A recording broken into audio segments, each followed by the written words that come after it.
तो फोटोसिंथेसिस जो होता है वो कौन से रीजन में होता है? Most probably blue and red region में होता है।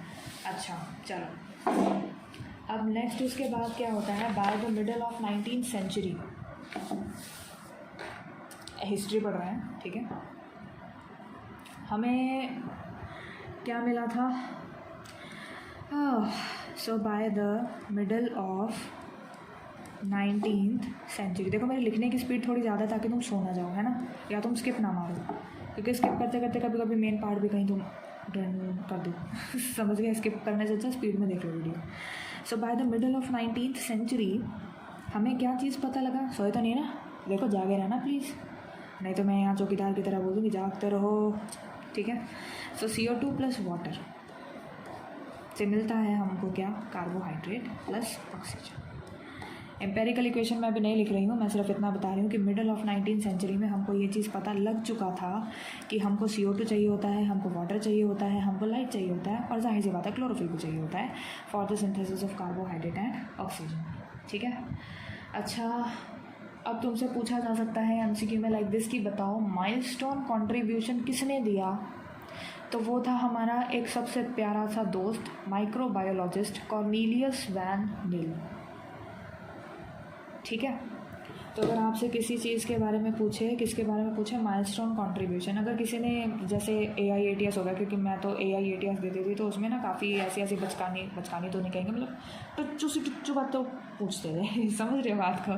तो तुमसे सिर्फ इतना भी पूछा जा सकता है कि माइलस्टोन कंट्रीब्यूशन कौन से साइंटिस्ट ने दिया था, और पता चले उसने नाम भी नहीं दिया, उसने सिर्फ इतना दिया कि वो सोशियोलॉजिस्ट था, वो बॉटनिस्ट था, वो माइक्रोबायोलॉजिस्ट था, कि वो ऑल ऑफ दीज था, ठीक है। तो उसमें भी तुमको याद रखना है कि ये था हमारा कौन? माइक्रोबायोलॉजिस्ट, बायोलॉजिस्ट, है ना। सो माइक्रोबायोलॉजिस्ट था, और इस बंदे का नाम क्या है? So it is Cornelius van.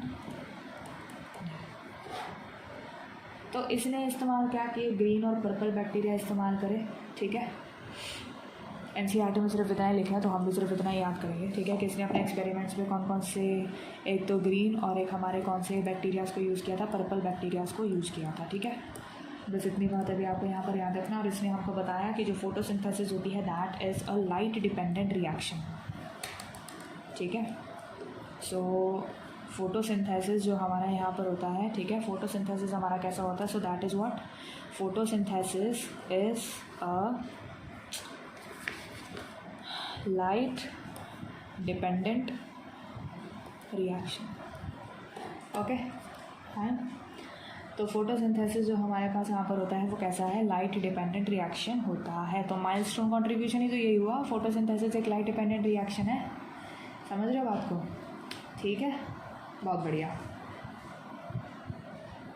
सो इसने यहाँ पर क्या चीज़ इस्तेमाल करा? इसने यहाँ पर देखा, क्या देखा इसने बताओ? तो इसने यहाँ पर ना दो बैक्टीरिया इस्तेमाल करे, तो ग्रीन बैक्टीरिया इस्तेमाल किया और एक पर्पल बैक्टीरिया इस्तेमाल किया।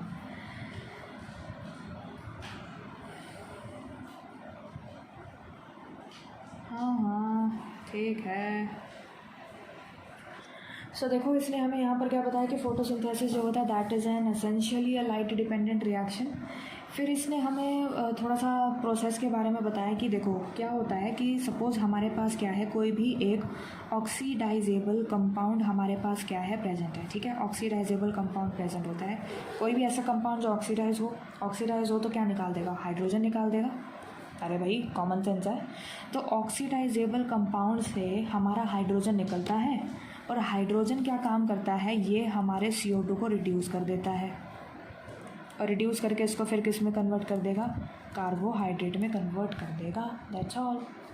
समझ रहे हो बात? NCERT में यही चीज़ लिखा है कि हाइड्रोजन किसी भी एक सूटेबल ऑक्सीडाइजेबल कंपाउंड से निकलता है और वो CO2 को रिड्यूस कर देता है, क्या बनाने के लिए? कार्बोहाइड्रेट्स बनाने के लिए। समझ में आ गया बात? ठीक है।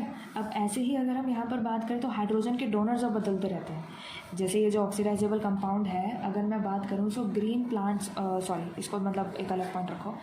फिर उसके बाद हम यहाँ पर बात करते हैं ग्रीन प्लांट्स। तो ग्रीन प्लांट्स के अंदर क्या होता है कि जो वाटर होता है ना, वाटर H2O, वाटर जो हमारे पास होता है that is the hydrogen donor. भाई तो हम कहाँ पर थे कि जो हमारा हाइड्रोजन होता है वो किसी ऑक्सीडाइजेबल कंपाउंड से निकाला जाता है, और वो जो हाइड्रोजन है वो हमारे CO2 को क्या करेगा, रिड्यूस कर देगा टू फॉर्म व्हाट, कार्बोहाइड्रेट्स।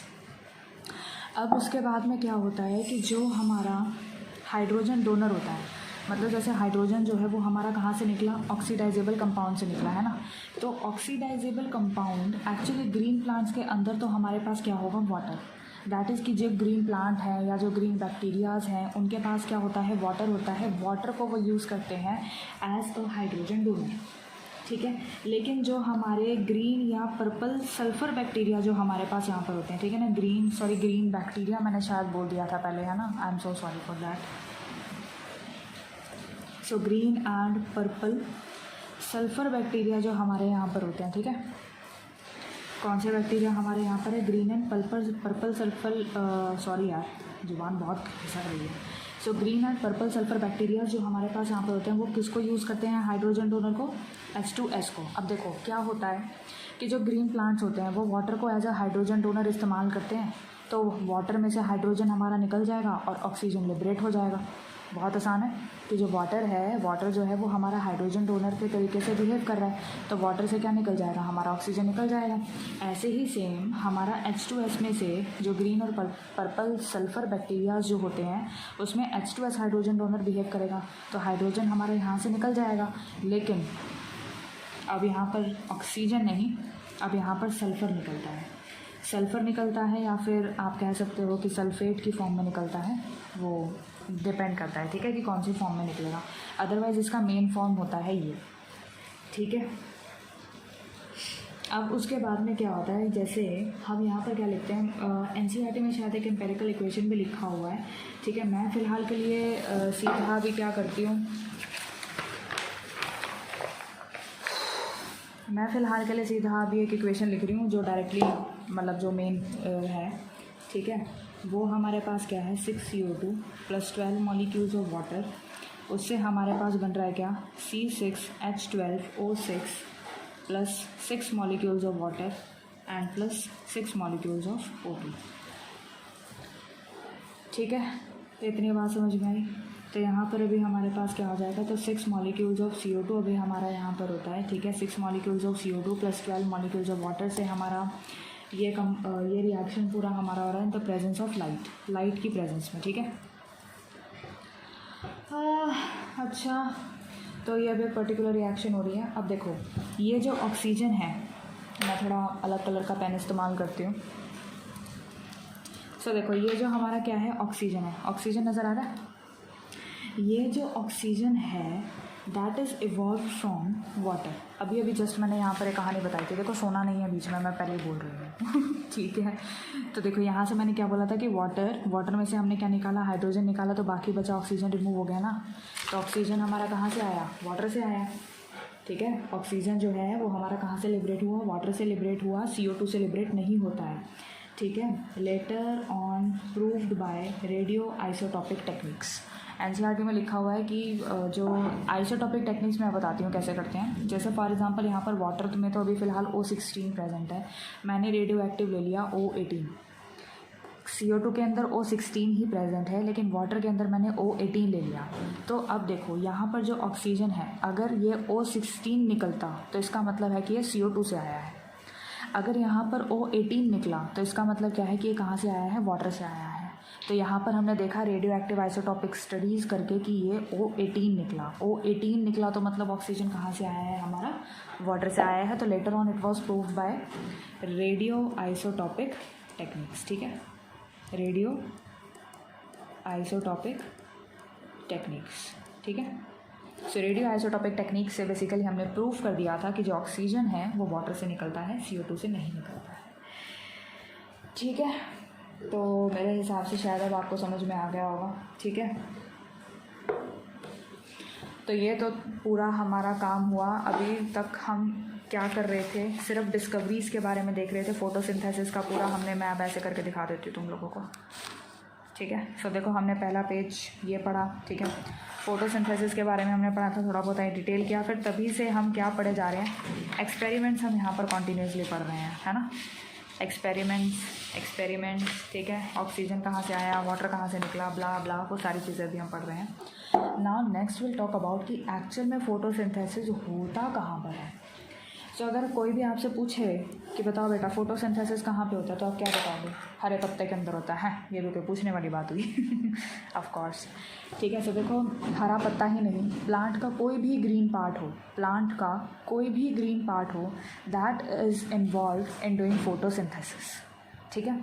हमने यहाँ पर क्या लिया है, प्लांट लिया है, और प्लांट का कोई भी ग्रीन पार्ट चलेगा, ठीक है ना, कोई भी green part. It can be leaf, it can be stem, root का मेरे को नहीं पता ठीक है, किसी का ग्रीन हो सकता है, नहीं हो सकता, बट हाँ, स्टेम का बात हो गया, पत्ते का बात हो गया, ठीक है। किसी का फूल हरे रंग का मैंने तो नहीं देखा भाई, या शायद होता भी होगा, मेरे को नहीं पता, ठीक है। मतलब प्लांट का कोई भी ग्रीन पार्ट हो, कोई भी ग्रीन पार्ट का मतलब समझ रहे हो ना, कोई भी ग्रीन पार्ट, ठीक है, तो वो हमारा किस में इन्वॉल्व रहेगा, फोटोसिंथेसिस में इन्वॉल्व रहेगा। अच्छा, मोर स्पेसिफिकली अगर हम बात करें, सो जैसे अभी मैं आपको एक डायग्राम के थ्रू समझाती हूँ। जैसे मान लो ये मेरे पास क्या है, अभी तो फ़िलहाल हम पत्ता ही ले रहे हैं, ठीक है। ये हमारे पास क्या है, एक पत्ता है, ठीक है, बहुत बढ़िया, एक पत्ता है।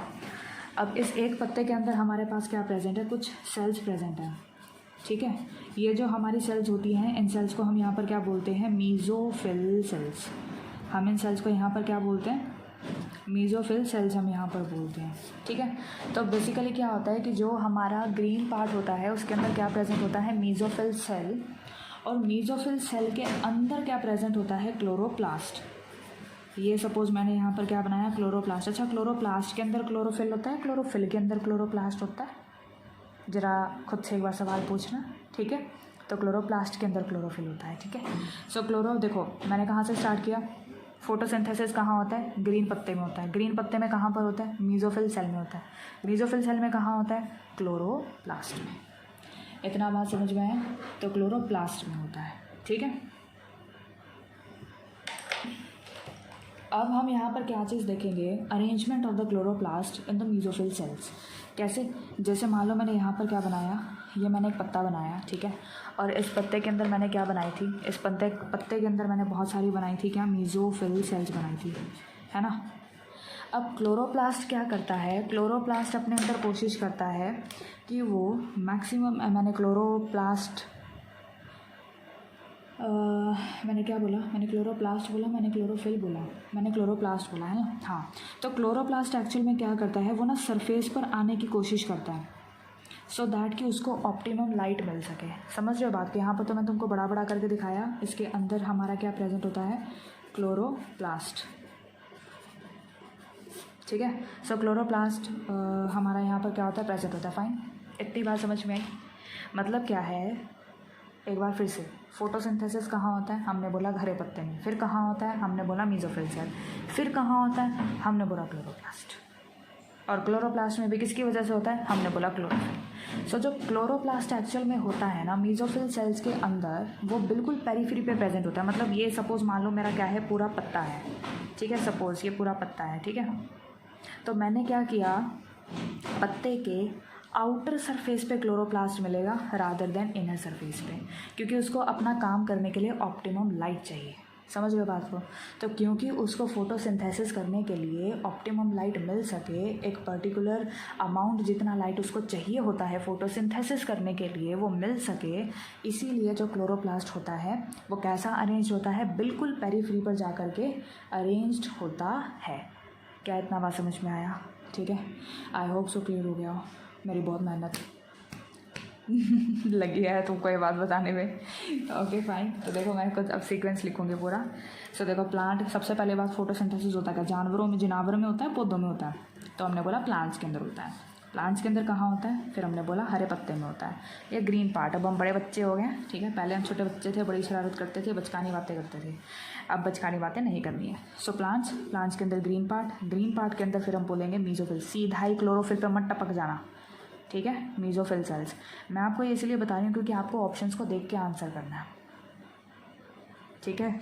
जैसे अगर ऑप्शन दिया हो green part, yellow part, orange part, white part, तो ऑफकोर्स आपको ग्रीन पार्ट टिक करना है। Mesophyll cell, bundle sheath cell, नहीं मीज़ोफिल सेल कह लो, ठीक है। बंडल शीट सेल में भी होता है C4 पाथवे, अभी हम पढ़ेंगे आगे चल के। मतलब बहुत सारी सेल्स बोल देगा, जाइलम बोल देगा, फ्लोएम बोल देगा, ठीक है ना, एंडोडर्मल सेल बोल देगा, एपिडर्मिस बोल देगा, कहाँ पर होता है, ठीक है। So it is mesophyll cells, fine. और मीजोफिल सेल्स के भी अंदर हमारा क्या चीज़ प्रेजेंट होता है, so it is what, chloroplast. हाँ, और क्लोरोप्लास्ट में भी हमारे पास एक बढ़िया सी चीज़ प्रेजेंट है, दैट इज़ व्हाट, क्लोरोफिल। उसी की वजह से इस महाशय इस कंपाउंड की वजह से, ठीक है, जो ये हमारी ज़िंदगी में ड्रैगुला बन के बैठा हुआ है, ठीक है, इसकी वजह से हमारे पास क्या हो रहा है, क्लोरोफिल। इसकी वजह से फोटोसिंथेसिस होता है, मतलब this is the main pigment you can say, है ना। पिगमेंट भी हम डिस्कस करेंगे कि पिगमेंट क्या होता है, कितने टाइप का होता है। अभी फ़िलहाल मेरे हिसाब से आपको इतना समझाना था। I hope so it's clear now. Fine, चलो जी, अब क्लोरोप्लास्ट का बात करेंगे। क्लोरोप्लास्ट का स्ट्रक्चर कैसा है, कैसा दिखता है, कौन कौन से पार्ट्स होते हैं उसके अंदर, so will talk about that. Fine. हाँ, तो देखो मैंने यहाँ पे चित्रकारी करी हुई है, ठीक है। तुम्हारा ज़्यादा टाइम वेस्ट ना हो इसलिए मैंने पहले से ही बना दिया, सॉरी गलती से लिख दिया, ठीक है। सो देखो यहाँ पर अभी हम क्या करेंगे, क्लोरोप्लास्ट का पूरा स्ट्रक्चर के बारे में देखेंगे, ठीक है, कि क्लोरोप्लास्ट दिखता है। पूरा मैंने क्या बनाया है, क्लोरोप्लास्ट बनाया है, ठीक है। सो देखो सबसे पहले दिस वन, ये वाली क्या है, आउटर मेम्ब्रेन है, ठीक है। ये बाहर वाली क्या है, आउटर मेम्ब्रेन है। अंदर वाली क्या है, दिस इज़ इनर मेम्ब्रेन। कोई दिक्कत इतने डायग्राम में, चलो। फिर उसके बाद ये जो ये मैंने सैक्स जैसे स्ट्रक्चर बनाए हैं, इस पूरे को तो हम यहाँ पर क्या बोलते हैं, ग्रैना, ठीक है। इस पूरे पोर्शन को हम क्या बोलते हैं, ग्रैना बोलते हैं। और अगर मेरे को एक सिक्के को उठाना हो, जैसे बहुत कॉमन एग्जांपल होता है कि सिक्के के ऊपर सिक्का रख दिया, सिक्के के ऊपर सिक्का रख दिया, ठीक है, तो वो सिक्का क्या है, वो सिक्का जो हमारे पास यहाँ पर होता है दैट इज़ थाइलेकॉइड, ठीक है। वो सिक्का हमारे पास क्या होता है, so that is what, thylakoid. तो ये हमारा क्या होगा, थाइलेकॉइड का स्ट्रक्चर हो गया। चलो जी, बहुत बढ़िया। अब हमने देखा कि जो एक ग्रैना है वो दूसरे ग्रैना से क्या है, अटैच्ड है, किसके थ्रू, ये जो ये पतला धागा सा आपको यहाँ पर नज़र आ रहा है, so this is what, stroma lamellae, ठीक है। तो ये हो जाएगा हमारा क्या, स्ट्रोमा लैमेली। फिर उसके बाद ये जो मैंने ब्लू कलर से बनाया है, दिस इज़ लिपिड ड्रॉपलेट। तो ये हमारा क्या हो गया, लिपिड ड्रॉपलेट हो गया। और जो ये ऑरेंज कलर से मैंने इसके ऊपर यहाँ पर ये बनाया हुआ, ये बनाया हुआ, ये बनाया हुआ, ये बनाया हुआ, this one is what, ribosomes.